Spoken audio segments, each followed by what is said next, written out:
Moi boas a todos e a todas. A comunicación que imos presentar leva por título a formación en apicultura como achega para un futuro sustentável na montaña lucense, da que somos autores Felipe Trillo, da Facultade de Ciencias da Educación da Universidade de Santiago de Compostela, e María Outeiro Iglesias, profesor no IES Pedregal de Irimia de Meira, en Lugo.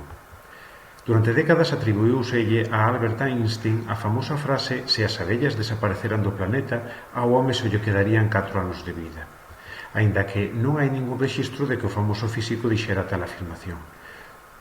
O certo é que os insectos son moi importantes na polinización das plantas, e dentro destes, as abellas teñen un papel crucial polo que o fomento da apicultura trae sempre consigo un medio máis diverso e rico.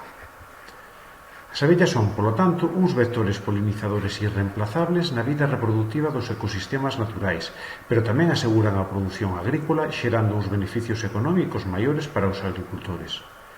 Porén, a maiores do seu gran traballo polinizador, a apis melífera é considerada un insecto útil pola súa capacidade para producir mel, cera, própole, xelea real, pole e unha serie de actividades económicas de crecente consideración. No noroeste peninsular, as serras orientais galegas, en concreto a dos Ancares, reúne unha serie de condicións idóneas para a práctica apícola por posuír unha vexetación melífera abundante, variada e escalonada, suficientes recursos hídricos, unhas condicións climáticas e ambientais moi favorables, unha pequena incidencia de especies exóticas invasoras e un baixo nivel de contaminación. Todos estes condicionantes fixeron e fan dos Ancares un lugar idóneo para producir mel e outros produtos apícolas de calidade e en cantidade. Por outra banda, a zona dos Ancares está sufrindo a mesma lacra que o interior de Galiza en canto ao despoboamento e ao envellecemento, pero cunha incidencia máis acusada por ser zona de montaña. O abandono das zonas rurais está sendo aproveitado por certas empresas para facer caixa a costa de prexudicar a biodiversidade, no que pode considerarse unha nova forma de colonialismo. Diante destas circunstancias, a apicultura nestas zonas pode e debe converterse tamén nun motor económico para a súa veciñanza, asentando poboación no rural, no que pode considerarse como unha actividade sustentável de xeito integral. É por isto que no ano 2017 o CPI de Cervantes organizou unha actividade formativa relacionada coa apicultura para o seu alumnado de primaria e secundaria, pero aberto a toda a comunidade da contorna. Contou, para iso, co financiamento da Reserva da Biosfera dos Ancares Lucenses en Montes de Cervantes, na Vía Becerreá, co asesoramento técnico da Asociación Galega de Apicultura e coa colaboración da AMPA do Centro. O resultado foi a realización de 4 xornadas onde a formación práctica activa e firmemente asentada na contorna serviu para poñer en valor o potencial que a apicultura ten para o concello de Cervantes e, por extensión, para todo o rural de montaña galego.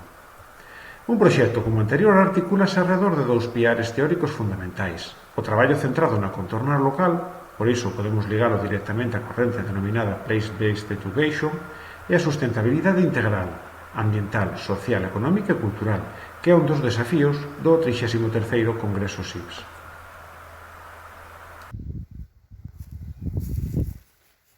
Podemos definir os resultados como exitosos, xa que os participantes tiveron unha aprendizaxe teórica e práctica moi abundante e en profundidade sobre todos os aspectos básicos do mundo da apicultura. Coñeceron exemplos reais de explotacións apícolas en contornas xeográficas semellantes ás súas. Nas xornadas formativas, alumnado, profesorado do centro, veciñanza e familias participaron nun plano de total igualdade cun ambiente moi positivo. Ao final do proxecto, houbo varios alumnos e alumnas que, coa axuda das súas familias, puxeron colmeas nas súas casas.